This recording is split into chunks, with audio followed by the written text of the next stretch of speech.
Salut tout le monde, aujourd'hui je vais vous parler du Convector XL de chez Camouflet. Alors c'est un vaporisateur made in USA qui fonctionne en pure convection avec une chauffe manuelle au briquet. Il offre des lattes qui sont vraiment très convaincantes pour moi et c'est le dernier né de la gamme Convector. Alors cette gamme-là compte le modèle OG, le modèle en inox et celui en titane.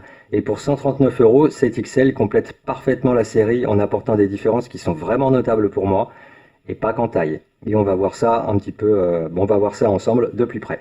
Alors je tiens à dire que j'ai acheté ce vaporisateur là sur Vaporshop. C'est le spécialiste d'Inavap en France, mais comme vous pouvez le voir, on trouve autre chose que du Dinavap. Il a aussi des vaporisateurs électroportables, donc je pense à Storz & Bickel, tout ce qui est Mighty, Crafty, Venti, de l'Airvap, il a aussi du Zenko, enfin il a vraiment pas mal de petites choses sympas. Il a aussi des accessoires, des pièces d'artisans français également. Bref, je vous mettrai le lien dans la description, n'hésitez pas à aller faire un tour sur son site. Et puis pourquoi pas l'appeler si vous avez besoin de conseils, parce que Mike, c'est le boss de Vaporshop, il est très sympa, passionné, et il saura vous apporter les bons conseils. Donc surtout n'hésitez pas. Donc une fois dit ça, on va parler donc du vaporisateur, du Convector XL. Donc à réception, on reçoit donc le vaporisateur dans le tube en bambou. On a aussi le condenseur qui arrive dans un petit sachet séparé et trois joints toriques. Trois joints toriques pardon, en Viton. Et ce sera à vous d'installer le condenseur dans le vapo, dans le stem. C'est beaucoup plus simple qu'avec les modèles standards de chez Camouflet. Il s'installe nettement plus facilement.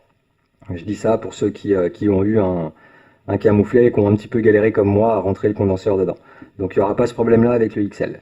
Au niveau des joints, vous avez trois joints toriques. Vous pouvez en mettre que deux, c'est ce que j'ai choisi, comme ça m'en laisse un en remplacement.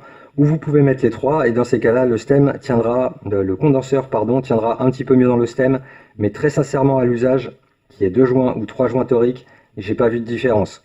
Donc après, ce sera vraiment à votre convenance. Alors au niveau de la conception du vaporisateur, alors pour moi elle est très bonne. Alors hormis les grilles, donc la grille, ça on verra ça un petit peu plus loin. Oui, quand vous recevez le vapo, ne soyez pas étonné si vous avez un petit peu de mal à retirer le cap. C'est usiné, il est un petit peu dur à retirer et à remettre, mais ça c'est quand il est neuf. Une fois que vous avez fait plusieurs sessions, avec la chaleur, il aura pris parfaitement sa forme et après il s'enlèvera vraiment tout seul sans difficulté quoi. Voilà, donc ne soyez pas surpris à réception si vous avez un peu de mal avec le cap. Donc pour la conception, maintenant on va passer sur la conception. Donc c'est très simple. À part les grilles, donc j'étais parti sur les grilles, je cherchais où je m'étais arrêté. Donc vous avez les grilles pour le diffuseur qu'on verra un petit peu plus loin et pour le bol qui sont en inox. Sinon après toutes les autres parties en métal du vaporisateur sont en titane de qualité médicale. Vous avez un condenseur en céramique avec 4 alaisages. Donc les alaisages pardon, c'est les trous. Donc c'est disponible uniquement avec 4 alaisages sur le XL, mais on y reviendra un petit peu plus tard. Et vous avez ces fameux joints toriques en Viton. Donc autrement dit, c'est un vaporisateur qui est léger et qui est vraiment très solide. Donc là-dessus, il n'y a vraiment rien à redire sur la conception et la finition du vapo. Au niveau des dimensions, vous avez un vaporisateur qui fait 11 cm de long, qui fait 1,1 cm de diamètre à ce niveau-là. Et à ce niveau-là, vous avez un diamètre, donc au plus large, de 1,4 cm. Voilà, donc 14 mm, c'est la compatibilité avec le bubbler. Donc en gros, vous avez un vaporisateur ici qui est compatible avec votre bubbler s'il est en 14 mm sans rajouter d'accessoires. Et ça, c'est assez sympa. Au niveau du diamètre du cap, ça aussi c'est important. Ici, vous avez un cap qui fait alors 1,5 cm, donc soit 15 mm. Donc je vous le dis parce que pour ceux qui ont des IH, des chauffages à induction, par exemple dans l'ILVAP 2.0, ça ne passera pas. Par contre dans le The Flare de BFG qui va sortir, ça passera. Avec le Wandispire, ça passera aussi. Mais voilà, pensez à ça, ça n'ira pas dans un IH traditionnel, on va dire, qui est prévu pour les VapCap. Donc l'ILVAP 2.0 et l'Orion V2 par exemple, ça rentrera pas dedans, c'est beaucoup trop large. Et au niveau du poids, parce que je vous disais qu'il était léger, tel qu'il est là, donc avec le condenseur et tout, il fait environ 26 grammes. Donc pour vous dire que vu la taille du vapo, c'est quand même bien léger. Au niveau des comparaisons avec justement les modèles standards, pour ceux qui en ont, alors il y a pas mal de petites améliorations, mais il y a surtout trois choses vraiment vraiment notable pour moi, et on va les voir ensemble. Et c'est vraiment ce qui fait pour moi l'attrait du XL, parce qu'il complète vraiment l'expérience des standards. Alors, à ce niveau-là, bon, déjà, on peut voir que bon, enfin, voilà, le stem est plus long, mais ça, je pense que vous l'aviez déjà vu. Alors là, le condenseur est sorti, c'est pour vous le montrer un peu plus tard. Mais on peut voir que déjà, l'épaisseur du stem, voilà, au niveau du titane, il est quand même plus épais. Il en est de même aussi pour le condenseur. Le condenseur est bien sûr plus long et plus gros au niveau diamètre aussi. Donc ça agira vraiment sur la fraîcheur sur le rafraîchissement, pardon, de la vapeur. Et c'est assez sympa de voir que il a pensé, que le constructeur a pensé à élargir un petit peu, à épaissir, pardon, le métal et aussi le condenseur. Donc pour ça, voilà, ça c'est déjà une première différence entre les deux. Ensuite, au niveau des types, on va regarder les types. Comme vous allez pouvoir le voir, sur le type du standard, c'est tout lisse. Et sur le type de l'XL, pardon, vous avez des ailettes de refroidissement. Donc ça va servir à refroidir la vapeur direct derrière la grille. Donc ça commence à se rafraîchir, à se rafraîchir ici, et puis ensuite ça va continuer dans le stem, le condenseur, et puis jusqu'à vous. Donc ça c'est une très bonne chose parce qu'on avait une vapeur qui était très rapidement chaude avec ces vaporisateurs convectors. C'est toujours un peu le cas, on va pas se mentir, mais on verra ça un petit peu plus loin. Mais c'est quand même beaucoup moins chaud, quoi. C'est beaucoup plus confortable. Et c'est essentiellement dû à l'épaisseur du stem et à ces petites ailettes là. Ce qu'on peut voir aussi, là c'est au niveau des caps. Alors au niveau des caps, il y a quelque chose qui est notable et qui me plaît beaucoup. Sur les standards, vous avez deux grilles pour la diffusion de la chaleur. Donc les grilles sont placées directement derrière les trous d'entrée d'air. Et vous en avez deux, donc on voit pas grand chose. Bon, il a bien servi celui-ci, donc il est plus très neuf. Mais comme vous pouvez le voir, c'est complètement au fond. Donc au niveau de la zone de chauffe, c'était vraiment sur la tranche du cap et éventuellement un petit peu sur le dessus. Sur le modèle XL, on a justement quelque chose de bien, c'est que les grilles ne sont pas collées l'une à l'autre. Vous en avez une toujours ici, donc collée au trou d'entrée d'air, mais vous en avez une un peu plus loin. Voilà, et ça c'est bien parce que ça élargit considérablement la zone de chauffe.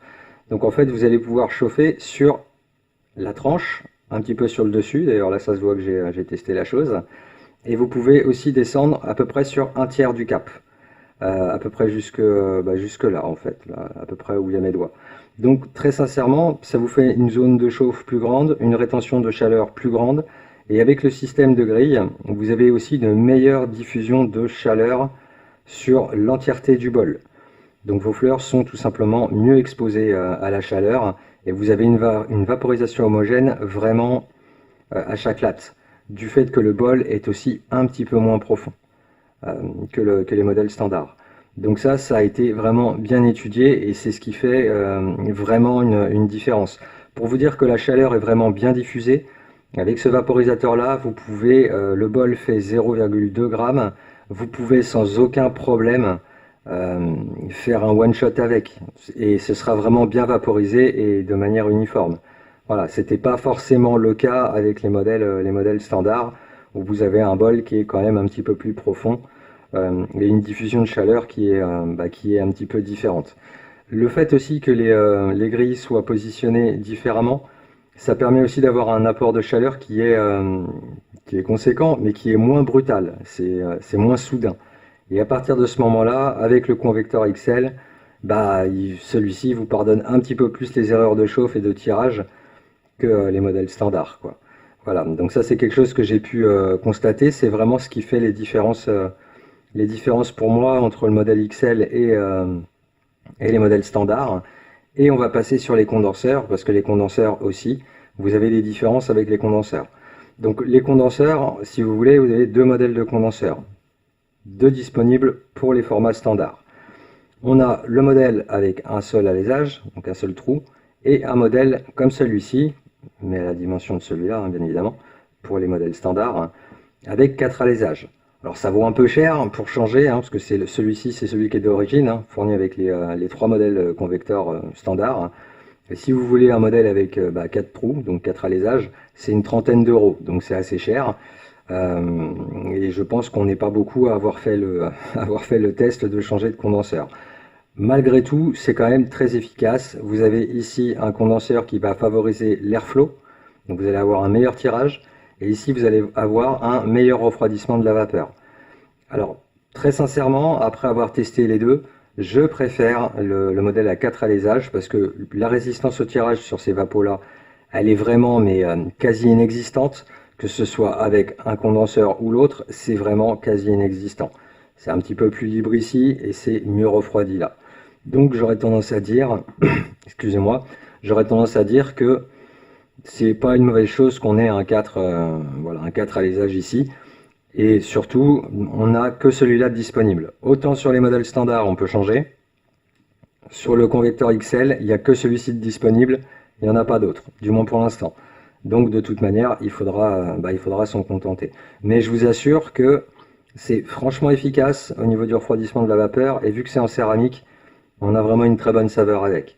Voilà, donc ça c'est un petit peu les différences qu'on pouvait voir entre les convecteurs, entre les deux types de convecteurs, standard et XL. Maintenant on va voir un petit peu comment ça fonctionne pour ceux qui ne le savent pas.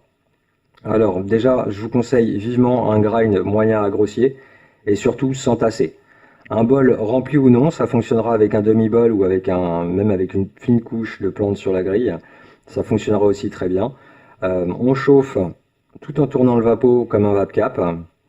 Donc comme je le disais tout à l'heure, sur la tranche du cap, un petit peu en descendant, et puis pourquoi pas un petit peu ici si vous voulez une extraction vraiment plus puissante, mais tout en tournant le vapeau. Ne restez pas statique, et surtout sur la partie haute du cap, parce que là ça va partir en combustion directe. Mettez-vous un petit peu en diagonale, tournez le vapeau, et puis essayez de parcourir un petit peu la zone, voilà, la zone autour, le pourtour. Passez peut-être un petit peu au milieu, mais n'insistez pas trop sur le milieu. Après, de toute manière, chose que je vous ai pas dit, c'est du titane, et le titane à partir du moment, donc ça va être 9 nickel quand vous allez le recevoir, mais à partir de la première chauffe, ça va devenir un petit peu bleu comme ça. C'est normal, c'est la chaleur, en fait c'est une réaction chimique entre le titane, la chaleur et l'oxygène. Donc ne soyez pas surpris si ça se colore, c'est tout à fait normal. Alors comme je le disais, donc comment ça fonctionne? Donc je vous ai expliqué un petit peu la chauffe. Sinon, c'est simple, il y a l'air qui va s'infiltrer par les trous ici, quand vous allez tirer dessus. Donc c'est l'air ambiant. Ça va passer à travers les grilles qu'on a vues tout à l'heure. Ça va traverser votre bol pour créer la vapeur, bien évidemment. La vapeur va arriver dans le bas du type, elle va commencer à se refroidir, et ensuite elle passera dans le condenseur pour arriver jusqu'à vous. Donc voilà un petit peu comment ça fonctionne. Au niveau du temps de chauffe, alors c'est la première clé pour moi avec ce vapeau là, c'est vraiment le temps de chauffe. Le temps de chauffe, pardon. Pour moi il y a deux clés et on va voir la deuxième juste après. Donc très sincèrement, le temps de chauffe, ça va dépendre de ce que vous attendez de votre session. Que ce soit la puissance de flamme et le temps de chauffe, c'est ce qui va vraiment définir votre session, ce que vous allez en retirer. Alors il n'y a pas d'avertisseur sonore comme on pourrait avoir sur un VapeCap, le fameux clic du VapeCap. Il n'y en a pas sur les convecteurs. Il faudra alors soit observer la couleur du métal, parce que le métal, le titane, va changer de couleur quand vous allez le chauffer. Il peut éventuellement rougir un petit peu, et à partir du moment où il rougit un petit peu, là, faut arrêter la chauffe si vous voulez pas partir en combustion. Voilà, ou sinon, autre solution, il faut compter. Donc vous comptez, ça chauffe vite, hein, une dizaine de secondes, 10-12 secondes, ça suffit amplement, largement, pour avoir une latte vraiment très très correcte avec ce convecteur. Bien sûr en fonction de votre briquet, mais je vous assure, 10-12 secondes, c'est suffisant. Mais vraiment, ça peut paraître, ça je tiens à le dire, ça peut paraître un petit peu compliqué, je vous l'accorde, mais franchement, il n'en est rien. Vous allez faire 2-3 sessions et vous allez trouver vos marques très rapidement. Il demande juste un petit peu de pratique et très sincèrement ça vient vite, on prend vite l'habitude. Alors ce que je tiens à dire aussi, c'est que les convecteurs, que ce soit le modèle XL comme les modèles standards, alors ça fonctionne un peu sur un principe de une chauffe pour une latte. On pourra rarement en tirer deux sur une chauffe. D'autant plus que le titane se refroidit quand même assez rapidement, que l'air arrive directement au niveau du cap, donc ça va refroidir un petit peu. Quand vous allez tirer, vous allez refroidir le cap et le bol forcément. Et comme c'est du titane, ça refroidit plus vite que de l'inox. Celui-ci est en inox, ça se refroidit forcément plus vite. Mais c'est vraiment le concept de ces vapos là Et ça permet vraiment d'avoir une excellente saveur du début à la fin. Enfin, entre chaque latte, si vous faites plusieurs chauffes, vous allez avoir vraiment une excellente saveur. C'est-à-dire qu'à partir du moment où vous avez chauffé, vous tirez votre latte, vous posez votre vapeau, ça se refroidit tellement vite que les fleurs à l'intérieur ne vont pas perdre en saveur à la prochaine latte. Et ça, tous les vapos ne le font pas, et c'est quelque chose qui est appréciable, même si j'avouerais que des fois j'aimerais tirer 2 lattes par exemple, mais vous attendez vraiment à faire vraiment une chauffe, une latte. Voilà, ça je tiens vraiment à le préciser de manière à ce que vous ne soyez pas déçus si à la fin de cette vidéo-là, vous voulez investir dans un convecteur. Alors la seconde clé pour moi, pour vraiment bien tirer parti de ce vapeau, c'est le tirage. Alors le tirage, comme je l'ai dit tout à l'heure, il est vraiment très aérien, il n'y a pas vraiment de résistance au tirage. Par contre, sa vitesse, elle va être aussi déterminante que la chauffe sur le résultat de votre session. Si c'est trop lent, il y a un risque de combustion qui va apparaître très vite. Et si c'est trop rapide, l'air chaud ne va pas rester suffisamment en contact avec les fleurs pour créer la vapeur. Donc c'est un juste milieu entre la puissance de chauffe et votre vitesse de tirage, d'inhalation. Et c'est ça qui va vraiment déterminer votre session. Alors là aussi, ça peut paraître un petit peu compliqué, je vous l'accorde. Mais c'est pareil, il en est vraiment rien. Après 2-3 sessions, on va dire, vous allez vite et sans difficulté trouver vos repères. Il est assez facile d'utilisation ce vapeau-là à partir du moment où on a compris comment il fonctionnait. Par exemple, pour vous donner un exemple tout bête, si vous cherchez une extraction forte, on ira plus vers un tirage un petit peu plus lent que rapide, par exemple. Voilà, c'est vraiment juste comprendre comment le vapeau fonctionne et ensuite, je vous assure qu'il est vraiment facile à utiliser. Alors au niveau de la saveur, justement, puisqu'on parlait un peu de la saveur, alors pour moi elle est exceptionnellement bonne sur ce vapeau. Alors on a du titane, on a de la céramique, tout ça, ça va respecter le profil terpénique, si on peut dire, de vos fleurs. On a vraiment là affaire à une vraie convection. Et ça, j'insiste sur le terme vraie convection. Vraiment, la saveur sera vraiment présente sur plusieurs cycles de chauffe ou sur un one-shot si vous souhaitez faire un one-shot avec. C'est vraiment un des points forts du vapeau, c'est cette saveur. Je vous assure que ça vaut le détour pour un vapeau de ce format-là. Au niveau de la vapeur, alors elle peut être légère à très dense en fonction de votre chauffe, voilà, et de votre tirage, comme on l'a vu juste avant. La vapeur reste confortable. Maintenant le stem, on va pas se mentir, il chauffe quand même pas mal. Voilà, après 2 lattes, on va dire, après 2 chauffes plutôt, 2 chauffes et 2 lattes, vous allez avoir cette partie-là qui va être quand même très chaude. Mais ici, c'est tenable. Voilà, on se brûle pas, il n'y a pas de problème, on peut le manipuler à ce niveau-là. On peut le tenir, bon, en général, moi je le tiens ici, mais vous pourrez pas le tenir là. Voilà, ça va devenir vraiment très chaud. Ça refroidit vite, c'est du titane, mais ça va devenir quand même, voilà, vous pourrez pas le tenir ici confortablement, ça c'est une certitude. Mais là, il n'y aura pas de problème. Au niveau de la vapeur, alors la vapeur, elle est, on va dire, de fraîche à tiède. Ici, pour moi, elle est de tiède à chaude. Mais voilà, si vous enchaînez les lattes, ça risque de passer de tiède à chaud. Je pense que c'est le système du condenseur et puis aussi le fait que ce soit du titane, que là ça chauffe pas mal aussi. Donc la vapeur pourra devenir un petit peu chaude si vos tirages sont trop longs ou s'ils sont répétés. Voilà, donc c'est un petit peu, et puis pareil au niveau de l'embout du stem, c'est raisonnable, hein, voilà, c'est nettement plus confortable que les modèles standards, mais j'aurais préféré quand même qu'il chauffe peut-être un petit peu moins, ce qui nous aurait permis d'avoir une vapeur aussi peut-être un petit peu plus fraîche. Mais bon, voilà, ça reste tout à fait raisonnable pour un confort de vapeur sur un modèle, sur un type de vapeau comme ça. Si vous voulez un exemple, cherchez un exemple, hop, je vais l'attraper, il est là. Le Dany Fusion de BFG est quand même plus confortable en termes de confort de vapeur que le Convector. Par contre, le Convector, au niveau de l'extraction, et ça on va le voir tout de suite, on est clairement au-dessus d'un Danyvape, d'un Fusion. Donc justement, vu qu'on parle de l'extraction, on va y aller tout de suite. Alors pour moi, sur ce vapeau-là, alors une fois qu'on a apprivoisé donc, le fonctionnement du vapeau, c'est-à-dire le tirage et la chauffe, l'extraction, elle peut être vraiment mais redoutable. C'est très impressionnant. On peut faire une session soft en chauffant moins longtemps et en tirant un petit peu plus vite, ça, il n'y a pas de souci. Mais si vous voulez faire un one shot sur un bol de 0,2 g, c'est-à-dire en une seule latte, c'est tout à fait possible avec le Convector XL, et je peux vous garantir que l'extraction à ce moment-là, elle est vraiment, mais vraiment redoutable. Je ne dirais pas que ça va rivaliser avec celle de l'Anvil, par exemple, parce que l'Anvil, c'est quand même autre chose. Et puis l'Anvil, c'est pas vraiment un pure convection comme le Convector, mais on n'en est pas loin. Voilà, très sincèrement, on n'en est pas loin en termes d'effet, de ressenti. La vapeur, par contre, sera carrément moins dense, hein, ça c'est sûr. Vous n'aurez pas un énorme nuage, comme on peut l'avoir avec l'Anvil. Vous allez en avoir un beau quand même, hein. Mais voilà, on est vraiment sur une extraction qui peut être très puissante avec ce vapo-là. Et c'est ce qui fait aussi un petit peu la différence avec un VapCap ou avec un Danny Fusion par exemple. Voilà. Où là, on sera plus sur le confort, la saveur. Là, ici, on est vraiment sur quelque chose qui envoie, qui envoie du bois, comme on pourrait dire. Voilà, donc pour comparer un peu, je pense que là, on a fait le tour. Au niveau des comparaisons, on va peut-être parler, donc le confort du stem, je vous en ai parlé aussi. J'aurais préféré qu'il chauffe un peu moins. On peut parler de la compatibilité maintenant, parce qu'effectivement, la compatibilité du type et du stem, vous allez voir que ça peut régler quand même pas mal de soucis.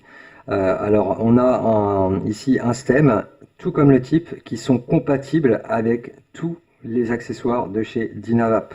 C'est-à-dire que, hop, je vais retirer le type. Tac. Je vais le mettre par exemple tiens, sur le stem du Dynavap M7XL. Vous le mettez dessus et voilà, vous avez votre VapCap camouflet, votre VapCap Convector XL, hein, vous lui donnerez le nom que vous souhaiterez, mais voilà, ça se fait tout seul, ça tient bien, il n'y a pas de problème, c'est le même diamètre. Vous pouvez aussi tout à fait prendre, donc ça c'est le stem que je préfère, c'est le Vapit, hein, le Vapit X, donc vous pouvez le mettre aussi sur le stem du Vapit X. À l'intérieur, vous pouvez mettre les billes, et vous avez là voilà, un système par convection de chez Convector avec un refroidissement mais qui est vraiment optimal. J'aurais tendance à dire que c'est parmi mes tests, c'est vraiment ce qui m'a le plus plu en fait comme combo. J'ai préféré largement le type XL avec le Vapitix plutôt qu'avec le stem d'origine de chez Camouflet. Mais bon voilà, ça après ça sera à vous d'investir là-dedans. Il ne doit pas être très très cher ce stem-là, il doit coûter entre 25 et 30 euros je crois sur AliExpress dans la boutique officielle de Vapit. Achetez pas ailleurs, achetez-le directement chez Vapit. Mais voilà, ça coûte vraiment pas cher et ça apporte vraiment un confort supplémentaire. Pareil pour les VapCap. Donc bien évidemment, sur le stem du Convector, vous pouvez aussi mettre un type Dynavap ou alors tout simplement un type Vapit. Ça passera aussi. Voilà, donc ça ouvre vraiment beaucoup de possibilités. Ça permet de résoudre aussi, peut-être les problèmes de confort qu'on pourrait avoir avec justement le Convector XL. Je pense à la chaleur de la vapeur par exemple. Voilà, donc ça peut vraiment être sympa de pouvoir mettre le type tout simplement sur autre chose. Au niveau de la compatibilité avec les IH. Alors avec les IH, je vous l'ai dit, je vais refaire quand même une petite parenthèse dessus, voilà, parce que ça me semble important. C'est bien sûr compatible avec tous les IH à partir du moment où le cap peut rentrer dedans. Donc surtout, si vous avez un ILVAP 2.0 ou un Orion V2, ça passera pas. Je vous rappelle la dimension du cap, c'est 1,5 cm de diamètre. C'est quand même plus gros qu'un VapCap, donc dans les deux IH que j'ai cités, ça ne passera pas. Par contre, dans celui de BFG, The Flare, ça va passer. Avec le Wind de chez Ispire, ça passera aussi. Avec la Forge, si elle est disponible bientôt par chez nous un jour, de chez Vestrato, ça fonctionnera aussi. Voilà, mais voilà, faites attention de ne pas acheter un IH pour ce vapo-là. Si vous achetez un IH pour ce vapo-là, vous pouvez aussi prendre celui de Camouflet, mais là on est dans une autre gamme, hein. C'est un IH qui vaut 380 €, qui fait pas mal d'autres choses, hein. On peut aussi s'en servir avec des diffuseurs, mais ça reste quand même une sacrée somme. Voilà, prenez un Wand de chez Ispire. Voilà, il vous servira pour les concentrer aussi parce que, excusez-moi, à la base c'est un vaporisateur pour concentrer avec une utilisation détournée qui a été détournée en IH justement pour chauffer les Dynavap et les Dany. parce que les Dany pareil, hein, ça passe pas dans les IH standards, c'est un petit peu plus gros. C'est pour ça d'ailleurs que BFG a fait en collaboration une IH avec Ilvap, justement pour pouvoir en proposer un pour ses vaporisateurs. Mais voilà, prenez bien ça en considération. Au niveau de l'IH, ça fonctionne, j'ai pu tester, ça fonctionne très très bien avec un Wandispire. Si vous avez un Wandispire, vous pourrez sans problème chauffer votre camouflet XL avec. Donc là, je pense qu'on a fait le tour. On va parler un petit peu sur Bubbler. Alors sur Bubbler, ça fonctionne très très bien, il n'y a pas de problème. Par contre, bien évidemment, comme le décidément, bien évidemment, comme le titane se refroidit très rapidement, vous attendez pas à pouvoir tirer une grande latte comme on pourrait le faire avec l'Anvil par exemple ou avec un Vapcap. La latte va être relativement courte, par contre elle va être intense. Vous êtes prévenu, elle va vraiment être intense. C'est-à-dire que vous allez vraiment siffler votre bol en une latte. Et dans un nuage qui va être, on va dire, assez court, mais assez dense et puissant. Donc sur Bubbler, j'ai bien aimé l'expérience. Par contre, effectivement, ça se refroidit un petit peu vite du fait que le flux d'air avec un bubbler est forcément plus fort qu'en direct quand on met le vapeau à la bouche. Donc vous avez plus d'air qui va passer ici et ça va le refroidir d'autant plus vite. Donc il faudra le chauffer, peut-être plusieurs fois ou alors très fort la première fois. Mais ça, c'est au fur et à mesure de la pratique parce que si vous chauffez trop fort, n'oubliez pas qu'en convection, ça peut partir en combustion. Donc faites des premiers tests. Et une fois que vous maîtrisez un petit peu le vapeau, vous avez bien compris le système de chauffe. Là, à partir de ce moment-là, vous chauffez fort et puis vous faites qu'une seule latte et je vous garantis que les effets, vous allez les sentir avec ce vapeau. Donc avec la résine et les concentrés, alors on va dire que ça fonctionne, mais voilà, il va falloir chauffer vachement longtemps. Vous allez tirer qu'une seule latte. Très sincèrement, pour moi, c'est plus un vaporisateur qui est destiné aux fleurs. Avec la résine, ça fonctionne, mais c'est pas exceptionnel. Du fait que ça se refroidit, la résine a besoin d'une chauffe un petit peu plus constante pour pouvoir être vaporisée correctement. Là, ça se refroidit vite, le laps de temps est un peu court. Pareil pour les concentrés, j'aurais tendance à dire que c'est pas super efficace. Et surtout avec les concentrés, si jamais vous voulez tester quand même, laissez votre vaporisateur à la verticale sur le bubbler par exemple. Ne le penchez pas, ne serait-ce que même comme ça, puisque vous allez avoir le concentré qui va couler et qui va aller se mettre sur les, voilà, qui va passer à travers les grilles du diffuseur. Et pour le nettoyer, ça va être galère. Les grilles sont amovibles, il n'y a pas de souci, mais c'est un petit peu galère à remettre. Autant les laisser telles quelles, quoi. Surtout que bon, il suffit de les tremper dans l'alcool iso, mais le concentré, il faut souvent frotter un petit peu. Donc, je vous conseille vraiment pas un convecteur pour tout ce qui est concentré et résine. Pour moi, c'est vraiment un vaporisateur destiné aux fleurs, tout comme les versions standards. Voilà, après, ça sera vraiment à vous de voir si vous voulez tester, mais voilà, j'ai pas été convaincu avec l'utilisation des résines et des concentrés avec ce vapeau. Pour le nettoyage, puisque là, je pense qu'on a vraiment fait le tour. Au niveau du nettoyage, c'est super simple. Vous prenez un bocal, vous démontez complètement votre vapeau. On va le démonter ensemble. Donc on retire le cap. Le cap, on pourra le mettre dans l'alcool iso. On retire le type. Alors le type, les joints sont en Viton, donc ça résiste à l'alcool iso. Vous pouvez mettre le type comme ça dedans. Je vous conseille par contre moi de retirer les joints, parce que l'alcool iso c'est quand même assez violent quand même. Je préfère moi retirer les joints, surtout qu'en plus ils sont pas en contact avec la vapeur, donc ils sont pas, on va dire, ils n'ont pas besoin d'être nettoyés quelque part. Donc franchement, en règle générale, je les retire, je les mets de côté et je mets le type dans l'alcool iso. Pareil pour le stem. Alors le stem, hop, on va démonter, hop, on va retirer. Alors quand vous mettez le condenseur et quand vous le retirez, faites-le toujours par l'embout buccal, parce que c'est plus simple à faire, vous allez moins galérer. Donc vous avez, donc hop, il y a un joint qui est resté dedans. Ouais, il y a un joint qui est resté dedans, mais c'est pas bien grave. Donc vous retirez les joints toriques et vous mettez le condenseur. Donc le voici de plus près d'ailleurs. Je vais vous montrer les deux. Voilà. Tac. Comme vous voyez, la taille, il n'y a pas photo. Donc vous mettez le condenseur dans l'alcool iso, vous secouez votre bocal, on va dire, faites un bain de 20 à 30 minutes avec les pièces dedans. Vous secouez le bocal de temps en temps, histoire que l'alcool iso circule bien partout. Ensuite, vous ressortez les pièces, vous les rincez bien sous le robinet d'eau, vous les séchez, vous remontez tout, vous lubrifiez peut-être un petit peu les joints avec de la Dynawax ou avec de l'huile de coco ou avec un truc similaire pour pouvoir bien prendre soin de vos joints toriques. Et puis après, vous remontez la totalité et vous avez un vapeau qui est tout propre, quoi. Voilà. Donc ça, c'était donc le convecteur XL. On va passer aux conclusions. Donc les conclusions, pour moi, je vais remonter le vapeau en même temps. Donc les conclusions pour moi, c'est très simple. Hormis un stem le condenseur, le joint il va me poser souci. Voilà. Donc pour moi, c'est un vaporisateur qui est vraiment très sympa. Hormis justement le stem qui aurait pu peut-être chauffer un peu moins à l'usage, et aussi le fait que les lattes restent quand même un peu courtes, ça peut être un peu frustrant pour les personnes qui aiment tirer longtemps.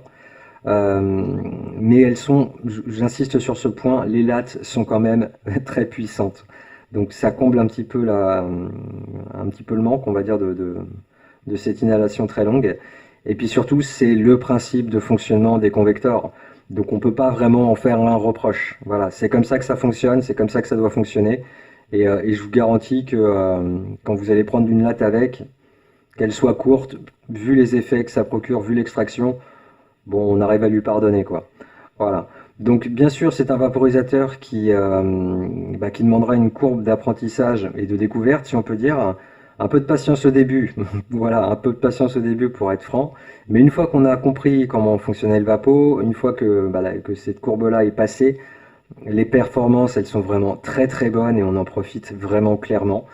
Que ce soit au niveau de la saveur, de l'extraction, en passant par la production de vapeur, même si les lattes sont un petit peu courtes, je vous garantis que la vapeur, elle est là quand même, quoi. Donc c'est vraiment, tout est très bon sur ce vapeau. C'est franchement pour moi un excellent vapeau pour les amoureux de la convection. Voilà, pour ceux qui aiment la convection, c'est vraiment un vaporisateur que je conseillerais. Alors, bien sûr, c'est un vapeau que je ne recommanderais pas forcément aux débutants, voilà, ou comme premier vapeau, parce qu'il y a quand même voilà, faut vraiment comprendre comment ça fonctionne. Et quand on commence au début, faut déjà qu'on s'habitue à la vaporisation en elle-même. Et c'est pas vraiment le vaporisateur que je conseillerais à un débutant. Maintenant, comme je l'ai dit, avec un peu de patience, on arrive à l'apprivoiser assez facilement. Mais c'est vraiment pour moi un vapeau que je conseillerais plus à des connaisseurs. Alors pas besoin d'être un expert, un pro ou je ne sais pas quel adjectif on pourrait prendre, mais vous voyez ça se rend tout seul, hein, contrairement aux autres. Euh, voilà, ça demande juste un petit temps de découverte. Et ça, j'insiste là-dessus parce que quand j'ai eu le premier convector, je me suis demandé pourquoi je l'avais acheté au final, très sincèrement. Et puis maintenant, je l'utilise. Alors, je ne vais pas dire tous les jours parce que j'ai quand même pas mal de vapos et voilà, c'est pas forcément celui que je vais utiliser tous les jours, mais je l'utilise régulièrement. Alors, soit en général, je retire d'ailleurs le type et je le mets sur autre chose parce que c'est ce que je préfère. Mais j'utilise vraiment le type et le cap du convecteur assez régulièrement. Je vais l'utiliser un petit peu moins maintenant depuis que j'ai celui-ci parce que j'ai vraiment préféré l'expérience avec l'XL. Voilà, donc ça c'était ce que je pense du vapo et puis on va se faire un petit rendu vapeur. Alors je vais couper la vidéo hein, parce que j'ai tendance à me faire censurer par YouTube quand je remplis le vapo directement dans le grinder. Donc je vais remplir le vapo, je vais couper la vidéo, je vais remplir le vapo et puis ensuite on va faire ce rendu vapeur. Donc à tout de suite.